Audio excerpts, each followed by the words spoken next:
قبلہ شاہ صاحب بیٹھے ہیں، علامہ توقیر الحسن باجوہ صاحب بیٹھے ہیں، یہ فقہ کی کتابوں میں لکھا ہے کہ جب مسجد کی صفائی کی جائے نا تو جو مسجد کا کوڑا ہے نا، ظاہر ہے نکلے گا نا کوڑا کا، ریت ہوگی، مٹی ہوگی، کچھ اور بھی معاملات ہو سکتے ہیں، تو فقہ کی کتابوں میں لکھا ہے کہ جو مسجد سے نکلنے والا کوڑا ہے اس کوڑے کو اس جگہ نہ پھینکا جائے جہاں عام گھروں کا کوڑا آتا ہے، کہ مسجد کے کوڑے کا بھی ادب کرنا ہے کہ یہ اللہ کے گھر کا کوڑا ہے۔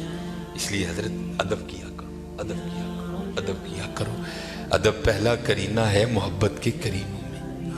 اس لیے جب کبھی اللہ جل شانہ کے گھر میں آنے کی توفیق ہو جائے نا تو اپنی آوازیں پست رکھا کرو، یہاں آواز بلند نہیں کرنی ہے۔ یہ بہت بڑے بادشاہ کا دربار ہے، تو وہ کیونکہ ملک ندیم تھا، یہ اللہ کا دربار ہے، اس نے تو یہاں ہی کہہ دینا تھا نا جو کہہ دینا تھا، کہا یہاں بھی جائے گا، لیکن آپ کو خبر نہیں ہوگی آپ کو کس انداز میں کہہ دیا جائے گا، کیونکہ بزرگوں سے ہم نے سنا ہے کہ وہ کسی کو لاٹھی لے کر مارنے نہیں آتا، لیکن کیا کرتا ہے بندے کو مت پٹھی ڈال دیتا ہے پھر۔ اس لیے ہمیشہ حضرت اس کا ادب کرنا ہے، اس کا احترام کرنا ہے۔ میں نے جب پڑھا نا کہ حضرت سیدنا عمر بن خطاب امیر المومنین رضی اللہ تعالیٰ عنہ آپ مسجد کی صفائی خود کیا کرتے تھے، آپ مسجد کی صفائی خود کیا کرتے تھے، اس لیے حضرت اس گھر سے پیار کرو، اس گھر کی خدمت کرو، اس گھر کو سجاؤ، اس گھر کو سنوارو۔ جس کسی نے بھی اس گھر کی خدمت کی نا تو حضرت پھر وہ خالی نہیں رہا کبھی بھی۔ یہاں حضرت دنیا کے دو ٹگے کے جو چودھری ہیں ان کی کرو تو کچھ نہ کچھ مل ہی جاتا ہے حضرت، وہ یہ تو حضرت بادشاہوں کے بادشاہ کا گھر ہے حضرت، تو اس کی کرے گا تو اسے نہیں ملے گا حضرت، اسے اتنا ملے گا کہ نسلوں سے بھی ختم نہیں ہوگا۔ لیکن دکھ کی بات یہ ہے کہ حضرت آج چودھریوں کے درباروں کا بھی تقدس قائم ہے، آج چودھریوں کی مجلسوں کی بھی رونقیں قائم ہیں، لیکن دکھ کی بات حضرت ہم نے پتہ نہیں اس گھر کو کیا سمجھ لیا۔ نہیں حضرت وَأَنَّ الْمَسَاجِدَ لِلَّهِ، یہ اللہ کا گھر، یہ ایسا گھر ہے حضرت اگر آپ آ کر خالی بیٹھ ہی جائیں نا، کچھ بھی نہ کریں، صرف آ کر آپ بیٹھ بھی جائیں گے تو جتنی دیر بیٹھے رہیں گے آپ کے نامہ اعمال میں نیکیاں لکھی جائیں گی۔ یہ ایسا سونا گھر ہے۔ اور حکیم صاحب رحمۃ اللہ تعالیٰ نے تو اکثر فرمایا کرتے تھے کہ بھائی سانو تے جو ملے ایتھوں ہی ملے ہے، سانو تے جو ملے ایتھوں ملے ہے۔ ابو بکر صدیق کو جو ملا مسجد سے ملا، حضرت عمر کو جو ملا مسجد سے ملا، حضرت عثمان غنی کو جو ملا مسجد سے ملا، حضرت سیدنا علی المرتضیٰ کو جو ملا مسجد سے ملا، ہمارے بڑوں کو جو ملا حضرت مسجد سے ملا حضرت۔ اور آج جو ہمارے گھروں سے رحمتیں رونقیں بھاگ گئی ہیں نا، اس کی وجہ یہ ہے کہ حضرت ہم نے یہاں آنا چھوڑ دیا ہے، ہم نے یہاں آنا چھوڑ دیا ہے۔ اس لیے یہاں آؤ بھی اور اس کا ادب بھی کرو اور اس کا احترام بھی کرو۔ یہ بہت بڑی جگہ ہے، جیسے میں نے کہا نا حضرت ہم دنیا دار ہیں نا، ہم نے پیسے کو بہت کچھ سمجھ لیا، حالانکہ پیسہ کچھ بھی نہیں ہے حضرت، پیسہ سب کچھ اللہ کی ذات ہے حضرت، اگر وہ ہے تو پیسہ کام آئے گا، اگر وہ نہیں تو پیسہ کیا کرے گا یار، کچھ بھی نہیں کرے گا۔ یہ مولانا روم علیہ الرحمہ مثنوی شریف میں آپ لکھتے ہیں کہ کوئی بابا جی تھے اور مال ان کے پاس بڑا تھا، اللہ نے بڑا مال دیا، وقت نزاع آ گیا، ان کو پتا تھا جو میرے بیٹے ہیں وہ نکمے ہیں، مال میں نے کمایا ہے، یہ عیاشی کریں گے اجاڑیں گے، جواب اللہ کے حضور مجھے دینا پڑے گا۔ علماء سے صوفیاء سے ان کی سنگت تھی، صحبت تھی، مشورہ کیا انہوں نے، کرتے کیا ہیں، انہوں نے 2 وصیتیں لکھی۔ پہلی وصیت لکھ کے نا شاپر میں ڈال کر اوپر لکھتے ہیں اس وصیت کو تب پڑھا جائے جب سارے لوگ میرا جنازہ پڑھنے کے لیے اکٹھے ہو جائیں۔ ایک اور وصیت لکھی، اسے شاپر میں ڈالا، لفافے کو بند کیا اور اس کے اوپر لکھا اس وصیت کو تب پڑھا جائے جب میرا جنازہ پڑھ دیا جائے۔ اب چودھری تھا، میں تو اکثر احباب سے پوچھتا ہوں پتہ نہیں حضرت ہم نے تو کہیں نہیں پڑھا، شاید آپ نے پڑھا ہو تو ہمیں بھی بتائیے گا، کہاں لکھا ہے کہ امیر کے جنازے میں زیادہ ثواب ہے غریب کے نہیں ہوتا، غریب کے جنازے میں آتا ہی کوئی نہیں حضرت، پاس سے بھی گزرے گا اپنی دکان پر بیٹھے رہیں گے، غریب کے جنازے پہ کوئی بھی نہیں جائے گا حضرت۔ اور اگر جنازہ ہو کسی امیر آدمی کا، ہمیں اطلاع کسی بھی راہ صلاح سے مل جائے ہم ضرور پہنچیں گے حضرت۔ اور یہ میں نے اب دیکھا ہے حضرت، پہلے جنازے پہ کون ملا کرتا تھا کسی سے، اب جناب جنازے پہ بھی لوگ ایسے ملتے ہیں جیسے شادیوں پر ملا جاتا تھا، اور اس کا مقصد کیا ہوتا ہے، پاجی دھیان رکھیو میں بھی آیا جی تے جے کل کو میرا مر گیا تو تسی بھی آنا جی، عجیب رنگ لگ گیا یار،